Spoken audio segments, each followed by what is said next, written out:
Nosso projeto funciona todos os dias da semana.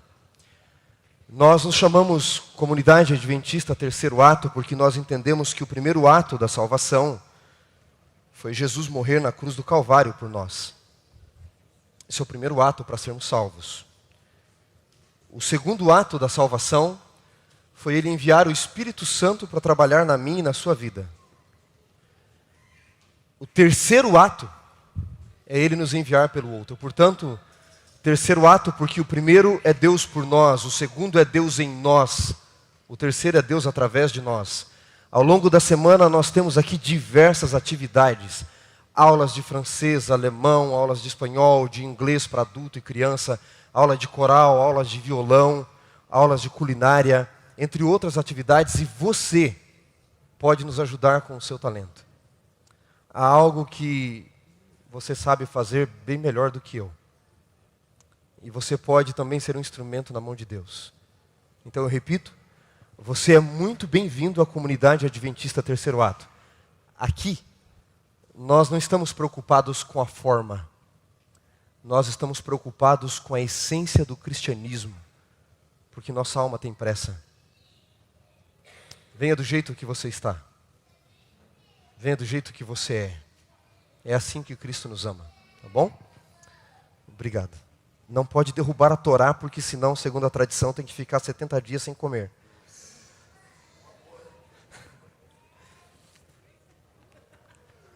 É muito material, né? Reflexo tá bom. Senhores, nós estamos numa série sobre a Bíblia. Semana passada eu falei sobre a transmissão, inspiração e produção do texto bíblico e trouxe um dos materiais nos quais a Bíblia foi feita, e falei do pergaminho, por causa da cidade de Pérgamo. Quem esteve aqui se lembra. E eu fiquei de explicar para vocês o porquê deste pergaminho. Eu queria muito encontrar esse papiro. Queria muito encontrar esse papiro. Eu estava fazendo a travessia do Cairo para o deserto do Sinai. E tem muitas paradas para você ir ao banheiro.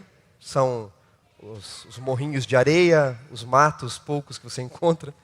Mas no meio dessa trajetória aí de 1000 e poucos quilômetros, nós encontramos um único estabelecimento, uma única vendinha. Era um casebre no meio do deserto. Tinha lá água para vender, umas coisinhas.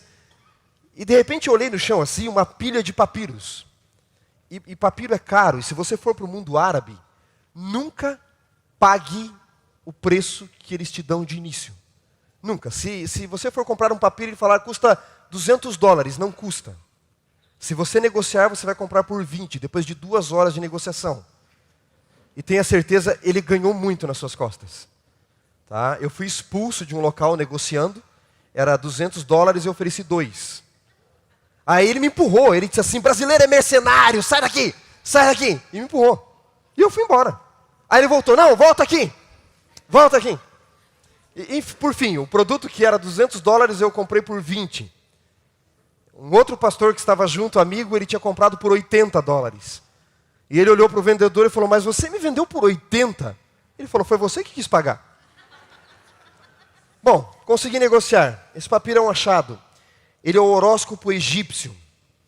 Há muito mais influência para contar a história da salvação nas constelações e nos astros do que a gente imagina.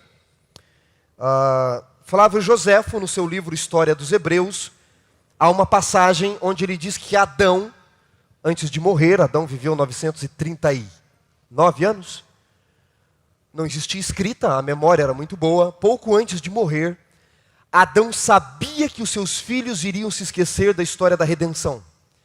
Então Adão, em sua grande inteligência e criatividade, ele fez desenhos nas estrelas. Tem que ser muito criativo. Quem é desbravador aqui? Tem desbravadores aqui? Tem que ser muito criativo para enxergar desenho nas estrelas, não tem? Mas tem. E adivinha quem fez? Adão. E nas estrelas, Flávio Joséfo diz isso. Nas estrelas ele desenhou a história da redenção. O que é que Deus havia dito para Adão e para sua esposa? Colocarei inimizade falando para a serpente, entre ti e a mulher, entre a sua descendência, os seus descendentes, e o descendente da mulher. Você vai lhe ferir o calcanhar e ele vai esmagar a sua cabeça, não foi? Está lá em Gênesis 3, a promessa de um redentor. Então, a promessa da redenção era feita pela serpente lutando contra um guerreiro, contra um descendente de Adão. E aqui, vocês têm exatamente, vocês não vão conseguir enxergar, neste ponto, perdi o ponto, aqui, neste ponto do mapa do horóscopo egípcio, você tem aonde para nós seria a constelação de Órion, onde estão as Três Marias, que é o cinturão do soldado, tá? Você tem, na cultura egípcia, um soldado expulsando um dragão voador do céu. Nos horóscopos da Mesopotâmia, você tem o mesmo desenho. Ou o soldado está esmagando a cabeça de um dragão, ou expulsando um dragão do céu. O que Apocalipse 12:7 diz? Houve guerra no céu. Miguel lutou contra o dragão. Lutaram o dragão e seus anjos. Mas não prevaleceram, foram expulsos do céu. Ou seja, as culturas preservaram aquilo que Adão havia dito. Tá? No outro que eu fiquei de explicar para vocês, que eu disse que ajudava a explicar temas da Bíblia. Não está o outro aqui. Ah, está ali. Ao vivo é assim mesmo. Esse daqui é o julgamento de Anubis, mas eu acho que eu já até expliquei semana passada, onde eles colocam o coração de pedra, julgados pela pena de Ista. E se o coração pesar mais que a pedra, você não entra para o céu egípcio, para o paraíso. Então o que os egípcios faziam? Sabendo que iriam passar por esse julgamento, eles trocavam o coração por um escaravelho. Então quando você ia para o julgamento, né, os deuses egípcios perguntavam: e aí, você pecou? Não. Você mentiu? Não. Você foi corintiano? Não. Então você vai para o céu. Não tem corintiano aqui, né? Corintiano é tudo gente boa. Eles endureciam o coração para enganar a Deus. Quando você lê Gênesis, o que Faraó faz para enganar a Deus? Endureceu o Faraó o seu coração. Okay? Hoje eu quero falar para vocês um pouco mais sobre a veracidade do texto bíblico, a confiabilidade da Bíblia. A pergunta é, tudo bem, entendi como o texto foi transmitido, como Deus usou homens, os materiais em que a Bíblia foi escrito, mas a Bíblia é de confiança? Como posso eu ter a certeza de que esta Bíblia que eu tenho em mãos foi a mesma que Mateus escreveu, que Davi escreveu, que João escreveu? Como eu posso ter certeza que ela não foi adulterada ao longo dos tempos? A religião foi um grande instrumento de manipulação e tortura das massas. Quem detinha o poder da mídia, que era o poder da escrita, detinha o poder para manipular a mente das pessoas. Então muitos críticos dizem que a história verdadeira foi a história que foi contada. Quem me garante, portanto, que essa história que aqui está escrita não foi contada simplesmente para manipular as pessoas e para ganhar dinheiro? Afinal, religião, se a pessoa tiver mau caráter, pode ser um bom meio para ganhar dinheiro. Posso eu confiar no texto bíblico? Que evidências eu tenho hoje para saber que este texto que eu tenho aqui em mãos não foi adulterado a despeito de tantas traduções e de tantas ideologias dos tradutores? Há um ditado em italiano que diz que traduttore est traditore. Todo tradutor é um traidor. Então como eu posso confiar de fato neste texto e se ele foi adulterado ou não? Ainda que ele não tenha sido adulterado, como eu posso ter certeza que essa história que está aqui aconteceu? Que ela não foi inventada, ela pode ter sido escrita desse jeito, mas Jesus não ressuscitou. Roubaram o corpo de Jesus e falaram: ele ressuscitou. Moisés não viu nada lá no monte fumegante, não. Sei lá, cheirou lá alguma coisa e viu gnomos. Era uma invenção, né? Como eu posso ter certeza da veracidade e da confiabilidade da transmissão do texto bíblico? Em outras palavras, senhores, nós usamos a Bíblia para provar a nossa fé. O problema é que para aquele que não crê na Bíblia, você tem que provar a Bíblia primeiro, para depois você utilizar a Bíblia para provar a sua fé. Então vamos lá. Existe hoje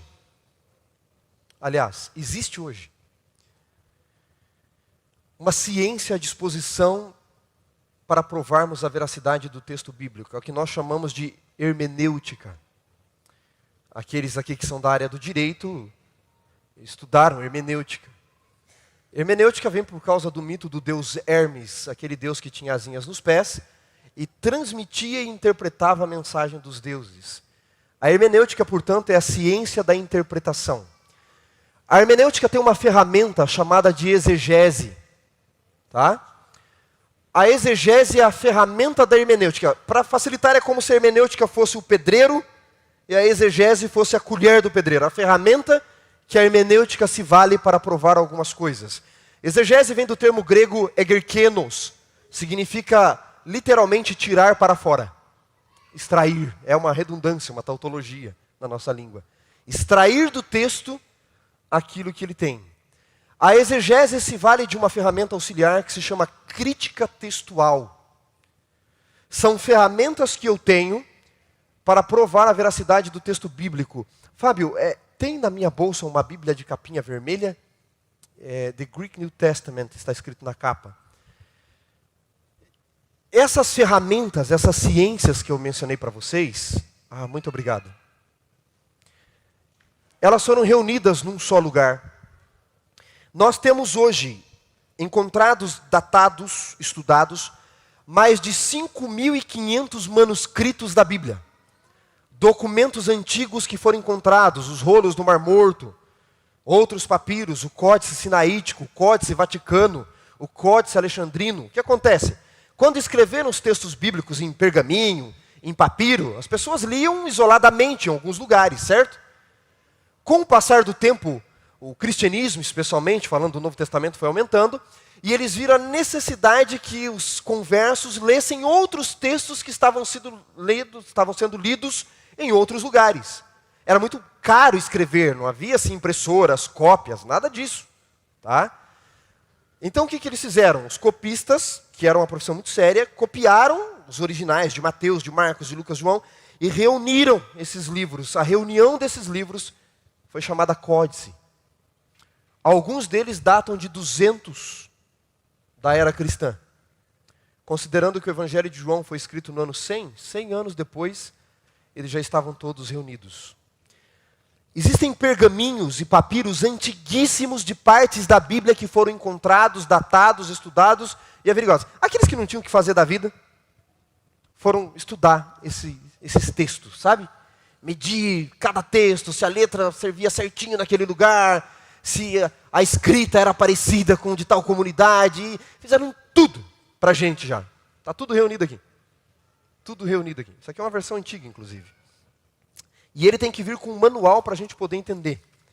Porque cada sigla, eu vou passar para vocês verem, cada letrinha minúscula tem uma datação e a confiabilidade. Existe um curso para a gente aprender a ler isso daqui. Tá? Isso aqui é o Novo Testamento em grego, o aparato crítico que a gente chama.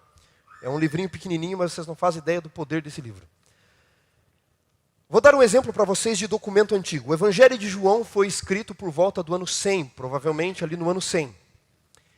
O documento mais antigo que nós temos do Evangelho de João, P52, esse é o nome dele, se não me falha, está em posse do British Museum. Ele é datado do ano 125, veja, 25 anos depois, este documento de João já existia. E quando eu pego esses documentos antigos, senhores, e comparo esses documentos com a Bíblia que eu e você temos hoje, eles são 99% idênticos. Você, não estou dizendo que é certo, né? Mas se você pudesse jogar aí numa aposta que ganha mais de 100 milhões com 99% de chance, você arriscaria se fosse lícito moralmente? Sim ou não? 99% de confiabilidade do texto bíblico. E tem gente que duvida. O problema da mente ocidental é que nós aceitamos muito algumas coisas, algumas espécies de crenças, religiões, sem filtro nenhum. Mas quando se trata do texto bíblico que foi estudado, datado, pesquisado, criticado, e ela passa pela confiabilidade da crítica textual, nós não aceitamos. Só para vocês terem uma ideia, se eu fosse jogar o peso das evidências que eu jogo sobre a Bíblia, sobre os livros de Sócrates e Platão, nenhum deles se provaria verdadeiro. Mas alguém aqui já viu algum crítico duvidando dos livros de Sócrates e Platão? Não? mas eles não têm nem 10% do peso de crítica e estudo da Bíblia. Então eu comparo os documentos antigos, encontro um documento, vejo que são porções da Bíblia, comparo com o texto bíblico, mais de 5.500 manuscritos, para nós provarmos a confiabilidade da Bíblia. E tem gente que diz assim, esse texto foi adulterado. Não foi. Eu não tenho o autógrafo, aquele que o profeta escreveu, esse eu não tenho. Ele se perdeu. Mas eu tenho textos muito próximos da época em que foi escrito. E eles são muito, muito confiáveis pela crítica textual, por exegetas, por críticos textuais e por arqueólogos. Tranquilo até aqui? Vou passar para vocês verem. Esse aqui, se derrubar, são 70 dias de jejum. Esse daqui, se derrubar, são 100, tá bom? Então eu vou passar para vocês verem. Acho que vou ter que começar de lá, né? Você me ajuda aqui, por favor? Vocês querem que eu deixe aberto num texto conhecido aqui? Vou deixar aqui no texto mais conhecido do Novo Testamento, que é Mateus 6, tá bom? O Pai Nosso está aqui marcadinho. Está ali, Pater Rimon, Roentoi, Ruranós. Pai Nosso que estais no céu. Muito bem. Não foi adulterado o texto. A história comprova a veracidade do texto bíblico? Notem, nem tudo na Bíblia vai ser comprovado. Isso tem que ficar na sua mente. Tá? Dá um pulinho na primeira carta de João, por favor. Vamos ler a primeira carta do apóstolo João. Ele escreveu o Evangelho, 3 cartas e o livro de Apocalipse. Está lá no finalzinho da Bíblia. Primeira carta de João. Olha que curioso que o apóstolo João escreveu. Ele disse assim, no capítulo 1 da primeira carta: o que era desde o princípio, o que temos ouvido, o que nós vimos com os nossos próprios olhos, que contemplamos, o que nossas mãos tocaram com respeito ao verbo da vida. Ele diz no verso 3, o que temos visto e ouvido, anunciamos também a vós outros, para que vocês igualmente mantenham comunhão conosco, e a nossa comunhão é com o Pai e com o seu Filho Jesus Cristo.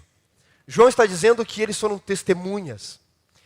Eu disse para vocês que nem tudo na Bíblia vai ser provado, eu não consigo provar tudo.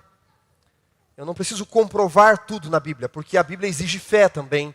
Assim como em muitas coisas que eu acredito, que eu acho que são científicas, eu não posso reproduzir em laboratório como a própria teoria da evolução. Não dá para reproduzir. Pode existir evidências, mas não dá para reproduzir. Eu não consigo reproduzir, por exemplo, a criação. Eu não consigo provar para você como é que uma virgem, ela pode ter um filho. Isso exige fé também. Agora, no mundo do direito, nós falamos muito de a palavra pública, autoridade pública. Vou dar um exemplo para vocês. Se chegar uma multa na sua casa, porque um guarda de trânsito disse que você estava dirigindo no celular, mas não tem foto, não tem câmera, é só você e ele. Você diz, eu não estava. Ele diz, estava. Você não tem como provar que não estava, ele não tem como provar que estava. Vale a palavra de quem? Do guarda. Porque ele tem fé pública. A palavra dele vale mais que a sua no exercício da profissão. Porque ele é uma autoridade. E a autoridade, neste âmbito, não precisa provar a palavra. Veja, Deus é a autoridade maior do universo, não é? Se eu tiver que toda hora ficar provando a palavra de Deus, ele deixa de ser o quê? Autoridade. A fé também é necessária. Fé não é fideísmo. Fideísmo é a fé burra. Fideísmo é a fé cega. Fé, ela tem bases em evidências. E nós temos evidências de muita coisa que aconteceu na Bíblia. Muitos críticos diziam, por exemplo, que Nabucodonosor, que é mencionado o tempo todo no Antigo Testamento, ou em grande parte do livro de Daniel, ele nunca tinha existido, porque não achavam nenhuma evidência histórica de que ele tinha existido. E os críticos diziam, tá vendo? A Bíblia mentiu, inventou um personagem, uma história fictícia. Até que descobriram os portais de Ishita. E tinha várias pedrinhas com o nome Rei Nabucodonosor, Rei Nabucodonosor, Rei Nabucodonosor. Aí os críticos disseram, a Bíblia estava certa. Disseram que Pilatos nunca tinha existido. Não havia evidências romanas, não havia evidências arqueológicas. Pilatos julgou Jesus, a história de Jesus foi inventada. Até que ali por volta da década de 80, 70 mais ou menos, estavam escavando a cidade de Cesareia Marítima e descobriram uma pedra que está lá hoje, gigantesca, deste tamanho, escrito lá Pôncio Pilatos, governador da Judéia, do ano tal ao ano tal. Então, evidências arqueológicas, Historiadores que não eram bíblicos, eles provam também muitas ocorrências e lugares da Bíblia. Mas a grande questão bíblica, que eu falei semana passada, lembram do Bereshit? Quem é o Bereshit? No princípio não é um tempo, no princípio é o quê? É uma pessoa. Da mente hebraica, é Jesus. A Bíblia foi escrita para falar de Jesus. A história de Jesus foi inventada? Era ele Deus vindo do céu, nascido de uma virgem? Isso é o centro da religião cristã. Ou ele foi apenas um bom mestre, um bom revolucionário, a lá Che Guevara, Fidel Castro, Mahatma Gandhi, Maomé? Quem foi Jesus? Um grande ensinador? Um profeta dos seus tempos, um oráculo? Ou ele foi Deus vindo do céu? Será que não inventaram a história de Jesus? Vamos imaginar que a história de Jesus tivesse sido inventada, que Jesus não existiu como ele existiu. Deixa eu pontuar uma coisa aqui, senhores. Nenhum acadêmico de bom senso dirá que não existiu o personagem histórico Jesus Cristo. Já é comprovado pela história e pela arqueologia, que há pouco mais de 2000 anos existiu um homem chamado Jesus de Nazaré, que teve 12 discípulos, filho de José e Maria, irmão de Tiago, e que morreu crucificado pelos romanos sob Pôncio Pilatos. A grande questão não é se Jesus existiu, a grande questão é como ele existiu. Ele existiu, mas ele era um curandeiro, ele era um revolucionário, ele era um bom orador, que atraiu multidões, mas ele não era Deus. Porque a diferença do cristianismo para todas as outras religiões é essa. Nenhum fundador de alguma outra religião disse: eu sou o Jeová que veio do céu. Eu sou o Deus que veio do céu. Eu sou o Deus que pisou na terra. Maomé não diz ser Deus. Outras religiões também não. Eles podem até ser filhos, representantes, transcendências, mas Jesus disse: eu sou o que sou. C.S. Lewis, o antigo professor de Oxford e autor das Crônicas de Nárnia, ele diz assim: diante de Jesus, segundo o que a Bíblia o apresenta, você tem apenas duas posições. Ou você faz como Tomé, se ajoelha diante dele e diz: Senhor meu e Deus meu. Ou você cospe em sua face, esbofeteia sua face e diz: louco. Porque ninguém alvorou dizer ser o que Jesus disse ser. Eu sou Jeová, disse ele. Eu sou o Criador do universo. Ninguém sã consciência. Então, diante de Jesus, ou você o aceita, ou você o rejeita. Fora isso, disse C.S. Lewis, não me venha com uma terceira opção, dizendo que ele era um revolucionário, um bom pregador, um bom mestre, porque esta foi a única opção que ele não deixou. Com Jesus é tudo ou nada. Ele disse: quem comigo não ajunta, espalha. Mas e se a história de Jesus foi uma invenção para ganhar poder? Quer ver? Vamos imaginar como é seu nome, querido? Rafael, que o Rafael e eu resolvemos inventar uma religião para ganhar dinheiro. Religião dá dinheiro, Rafael. O que você acha? Vamos fazer, vamos lá, Wanderson, vamos montar uma religião. Que religião nós vamos inventar? Nós vamos inventar a religião para ser o relógio para mim. Nem Salomão em toda a sua glória teve um desse. Nós vamos inventar a religião, Rafael, do relógio que desceu do céu. O relógio vivia lá com seu pai, o relógio mor, e ele resolveu descer do céu para nos salvar, se encarnou. E o relógio nos ensinou a contar o tempo, nos ensinou que chegará o tempo onde não haverá mais tempo. Portanto, agora é o tempo de você aceitar o representante do tempo para que você tenha um dia tempo. Vai que você fica sem tempo. Uma boa pregação, não é, Rafael? Já montei aqui a nossa teologia, tá? Do relógio, tá? Igreja do relógio que voltará. E as pessoas começam a acreditar em mim e no Rafael. Uau, adoro o relógio que nos ensina a contar o tempo, que um dia chegará o tempo onde não haverá mais tempo, porque eu quero ter tempo, eu ando meio sem tempo e descobri que... tempo. E as pessoas começam a se entregar ao relógio que desceu do céu, que voltará. Só que eu e você sabemos que é o quê? Mentira. Mas está dando dinheiro. E a gente começa a pregar. Um dia alguém bota uma arma na cabeça do Rafael e diz assim: você crê que esse relógio morreu por você? E vai voltar para te buscar e te dar vida eterna mesmo? Porque eu vou acabar com a tua vida agora. Espero que seja verdade. Você crê ou você quer negar a tua fé? Se o Rafael tem um mínimo de bom senso, o que ele vai dizer? Não. Desculpa, eu queria uma graninha, vamos dividir, quanto eu te pago. Os discípulos, se tivessem inventado, obrigado, Rafael, a história da ressurreição, de um Deus que desceu do céu para nos salvar, Imaginemos que fosse mentira.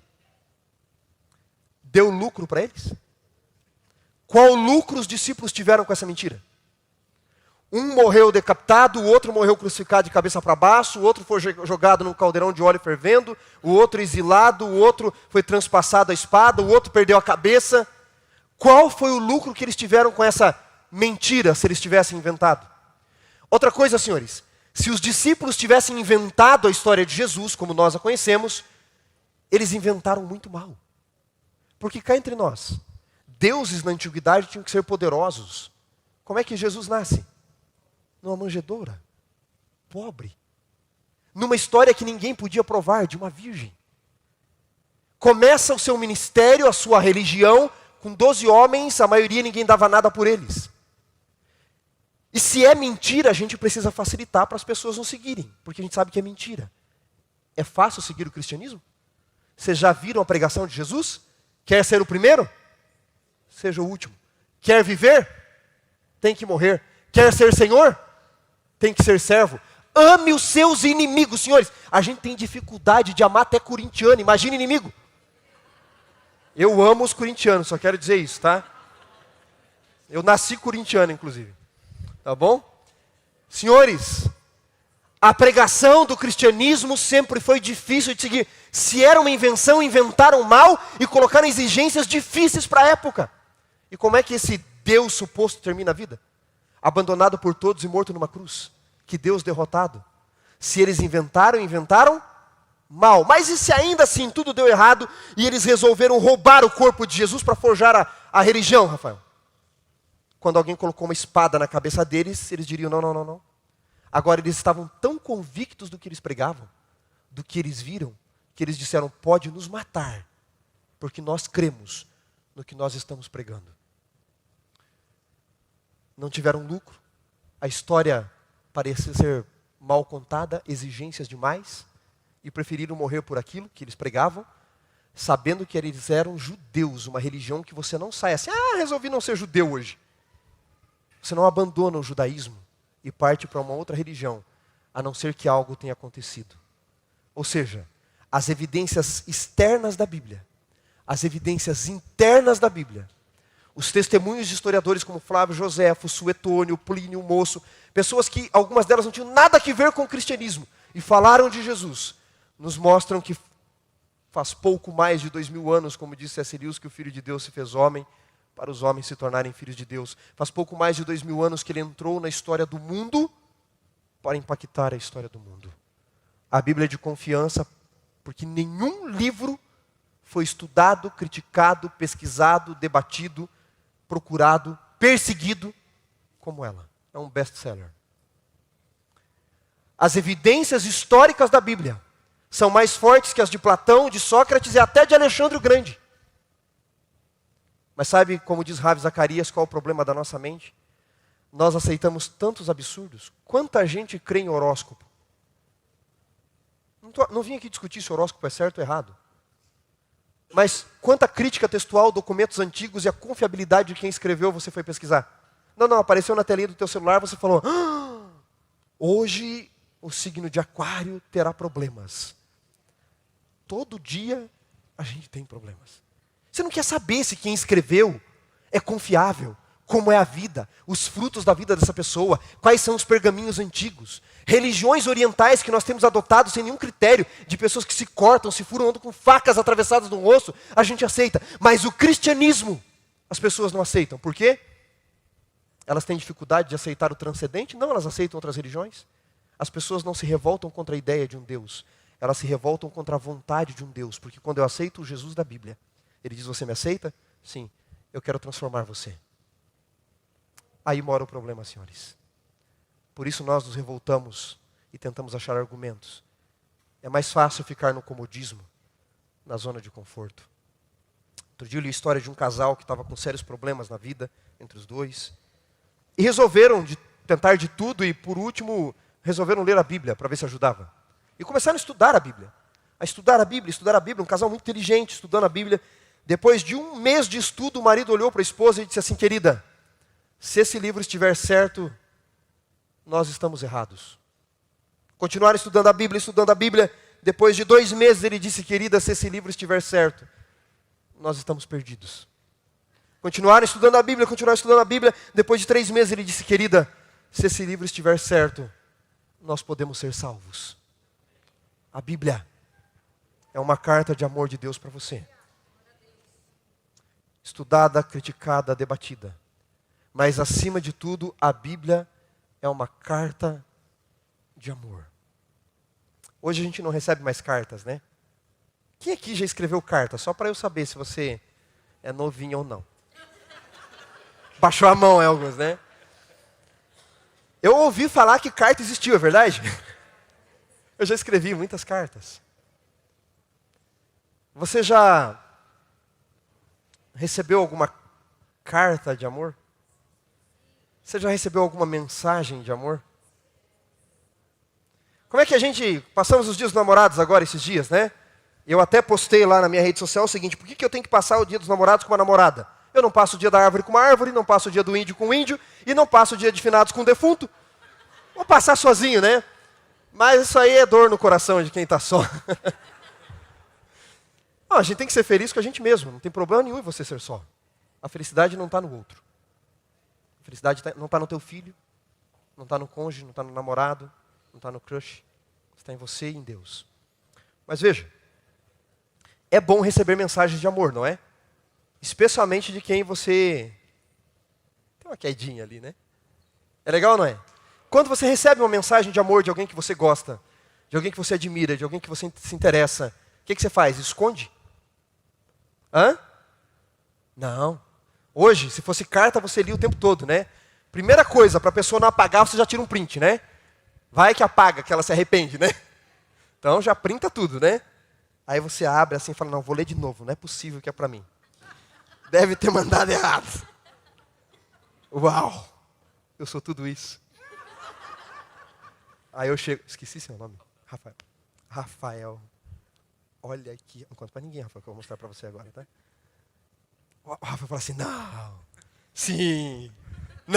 sim, que orgulho de você. Mas eu mostro só para o Rafael, que é meu amigo? Não, eu tenho meu outro amigo, quem? O Johnny, você não vai acreditar, cara. E aí, eu chego e leio de novo. É para mim mesmo. Uau! Porque você ama quem escreve. Se é de alguém que você não ama, o que você faz? Bloqueia, né? Vocês são terríveis. Pior do que bloquear é visualizar. E dói. Mulheres, vocês não sabem como dói. A gente até chora. À noite, antes de dormir, o que você faz com aquela mensagem? Você já decorou a carta. Aí você lê de novo. E guarda ela, um dia ela vai ser útil para você. Vai que dá certo, um dia a pessoa diz, olha, eu estou em dúvida, você diz, lê aqui ó, o que você escreveu. Princípios do direito. Por que você lê tanto? A carta, a mensagem? Porque é de amor. Quando é o banco cobrando a gente nem lê muito, né? Já apaga logo. Né? Não é de amor. A Bíblia, esteja ela na tela do teu celular, esteja ela num papel de seda, no seu tablet. A Bíblia é uma mensagem de amor para Deus gritar ao seu coração, dizendo, filho, eu amo você. Eu amo você. Você foi feito à minha imagem. E eu não faço nada imperfeito. Embora você se sinta imperfeito muitas vezes. Você foi feito à minha imagem. Creia em mim. Confie na Bíblia. Confie em mim. Vamos encerrar com João 3,16. Eu sei que você conhece de cor. A mensagem de Deus é, porque Deus amou o mundo, você, de tal maneira, que deu o seu único filho, para que todo aquele que nele crer, não pereça, mas tenha a vida eterna. Se esse livro estiver certo, você e eu podemos ser salvos. Mas não se esqueça, se esse livro estiver certo, ele vem. Ele vem para buscar aqueles que o buscam. E a Bíblia tem 2 notícias. Uma boa e uma ruim. Notícia boa. Se você acreditar, se você estudar, se você buscar, se você se entregar, se você confiar, se você pregar, se você falar, se você anunciar, se você esperar, Ele virá para você. Notícia ruim, se você não acreditar, se você não estudar, se você não confiar, se você não falar, se você não pregar, se você não esperar, Ele virá do mesmo jeito. Ele vem para buscar aqueles que o buscam. E aqui está o caminho para conhecermos Deus cada vez mais. Deus abençoe você. Senhores, algumas pessoas me perguntam, mas a história da Bíblia é fabulosa demais para acreditar num Deus criador e num Deus que vai voltar, não parece? Me dá só 3 minutinhos da sua atenção. Imagina você que eu estou vindo para cá, para falar para você. E na vinda para cá eu vejo um homem caído na esquina, jorrando sangue para todo lado. Paro para tentar ajudá-lo, no desespero da morte ele me arranha. Eu tento segurá-lo, ele continua arranhando, dou os 2 tapas nele, ele apaga e morre. A polícia chega nessa hora. Quem é o suspeito? Sou eu. Incide o artigo 121 do Código Penal, eu posso pegar até 30 anos de prisão. Aí a polícia diz, você o matou por quê? Eu digo, eu não matei, foi um disco voador, objeto voador não identificado. Jogou um laser sobre ele, ele estava aqui morrendo e eu vim para ajudá-lo. Vou para a cadeia ou para o hospício? Mas aí, eu contrato a doutora Ana para me defender. Excelente advogada. E eu conto essa história. Ela olha para mim e fala assim, tá, foi isso que aconteceu. Eu digo sim. E ela fala, tá bom, vou acreditar em você. Mas precisamos de evidências. E ela começa a encontrar evidências. Ali na esquina tinha um porteiro num prédio que ele viu um objeto voador aquela noite. Opa, a minha história fabulosa agora é tão mentirosa assim? Aí ela vê pela câmera lá só a placa de um carro que passou por ali também, consegue identificar o motorista, e ele diz, não, eu vi um laser caindo sobre aquele homem. Num prédio ela encontra um outro morador que diz, não, eu vi uma luz rasgando o céu aquela noite. E ela junta 10 testemunhas que não se conhecem, que não me conhecem e que contam histórias parciais, mas parecidas com a minha. A minha história, aquela loucura, agora com 10 testemunhas que não se conhecem entre si, tem chance de ser verdadeira? Por quê? Ah, porque tem outras opiniões que não se conhecem. E embora a testemunha seja prostituta das provas, ela pode definir um caso. Quando eu vou para a história das nações, e eu busco a história das nações, eu acho a Bíblia fabulosa porque uma serpente fala, engana um casal e oferece uma fruta. Promete um Messias, um dilúvio universal, depois um Messias que virá 2 vezes para nos salvar. Eu vou para a história das nações no Egito, na Mesopotâmia, eu vou para a história grega, eu vou para a história dos incas, dos maias, e eu encontro elementos da mesma história, só para vocês terem uma ideia. Os maias dizem que o mundo foi originado por um Deus, ele criou um homem chamado, um semideus chamado Quetzalcoatl, que foi enganado por uma serpente voadora, para tomar um vinho que ele não podia tomar e o pecado entrou no mundo. Lembra alguma coisa? Lembra a história do Gênesis. E assim em todas as culturas. E em muitas delas, inclusive os romanos, havia a promessa de um Messias, um Redentor que viria. Suetônio escreve isso na vida dos 12 Césares, que os romanos esperavam uma espécie de Messias.